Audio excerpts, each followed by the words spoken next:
We have added like probably 20% or 25% of new side quest content, and we also expand the original quest with new options.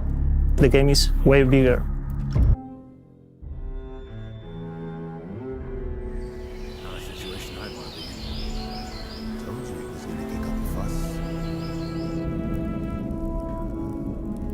We know the story is beloved by fans, but they also know that there are parts of the story that they are not so good at other parts. All the essence in the parts that they are memorable, and we are also trying to improve the plot holes or the parts where we feel the people from the original game doesn't get enough time to finish it.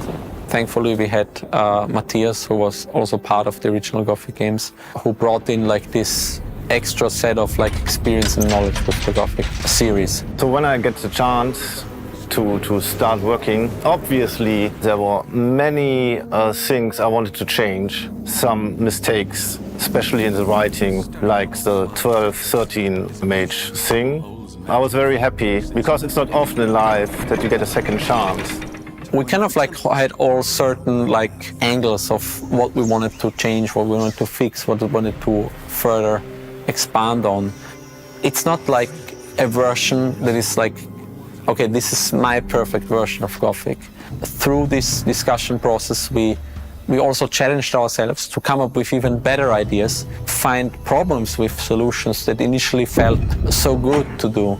We have added like probably 20% or 25% of new side quest content, and we also expand the original quest with new options. So yeah, talking about the narrative, the game is way bigger.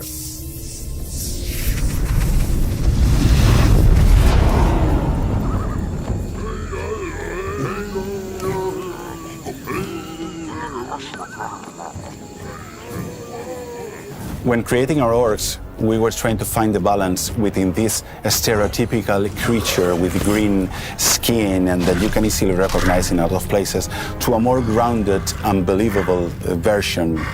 Have in mind that when talking about orcs, you have to think about the big picture. I mean, the orcs, actually in Gothic 3, they are an evolved society somehow.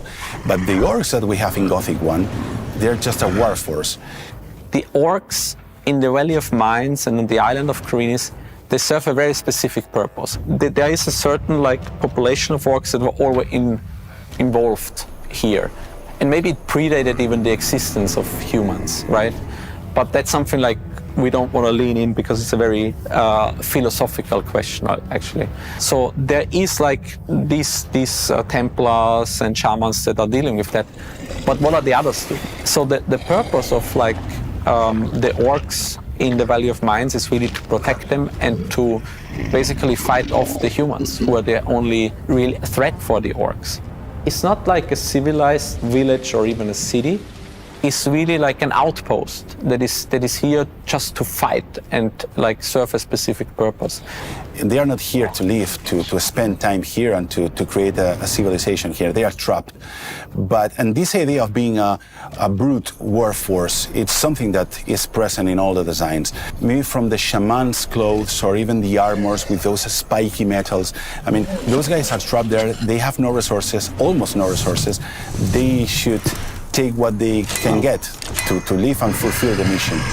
But in terms of big picture, they are not the most advanced part of the orc society. We wanted to go one step further, and so we decided to develop an own language for the orcs. Kraka haka, oko, or sharchuktsam urahoto. Hello everyone, my name's David, and I made the orc language for the Gothic Remake. It's a language for orcs, and the language will sound the way you'd imagine an orcish language to sound. So it's pretty gruff, it's aggressive, it's rough, not very mellow or pleasant to the ear. And the sounds I picked for that reflect those characteristics. You've got the trilled R, the R, and you've got the H and the Ch and T. So those are sounds that sound harsh, that kind of punch you in the face. The first thing you decide on when you start making a language is the aesthetics, the look and feel That starts with the sound inventory, the vowels and consonants and the phonotactics. That means how are syllables and those words put together. So the challenge when creating a language for me is largely in accepting that my creation will never even come close to the true complexity of a natural language. You know, natural languages, they're amazingly complex. They have hundreds of thousands of words and so many layers of grammatical subtleties. Listen, you just can't replicate that. You're not getting close to that no matter what you do. The Orcish language was my nightmare. I can't roll my R's, so I'd have to figure out a way to kind of make the Orcish language work for myself through practice and hearing it over and over again, and try to do as best a job as I could to kind of repeat what was being, how it was spoken. But yeah, without being able to roll your R's, it made it difficult. There's no two ways about it.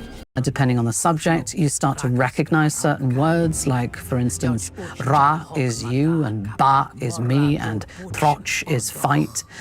As for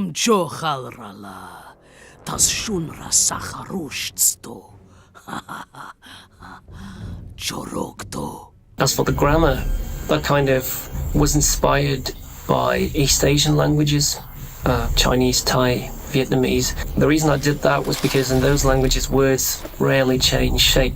That means that you don't have stuff you take for granted in many European languages. Like, you don't have articles or grammatical gender or tense or even plurals. And what this does is to keep the words very short, 1 or 2 syllables, very rarely 3. It fits the whole structure quite well. So you're creating a language for a purpose. It might just be the purpose of your own entertainment, but it might, as it is, to provide a bit of world building to help with the immersion.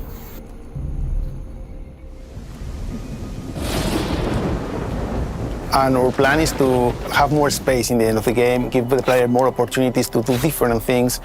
And I think it's a good solution, because what we are doing is not changing the game. We are going not in a long direction, we are going in a wide direction. We are trying to give the player more options to do more quests. Of course, trying to give all the characters their moment to shine. Like, okay, there are a lot of characters that people love, so our focus is more something like this. Like, we are going to expand the game and use the characters that exist to close the plot holes that the game could have. You are thrown to the world. You have 3 different camps with different quests, different characters. You can choose what you want to do, and you find different ways to play the game. Original Gothic decrease this freedom over time when you play the game, and in the final chapters, this is almost a straight line. But this is something that we are working on, so the game has always a different choice or a different path to be taken.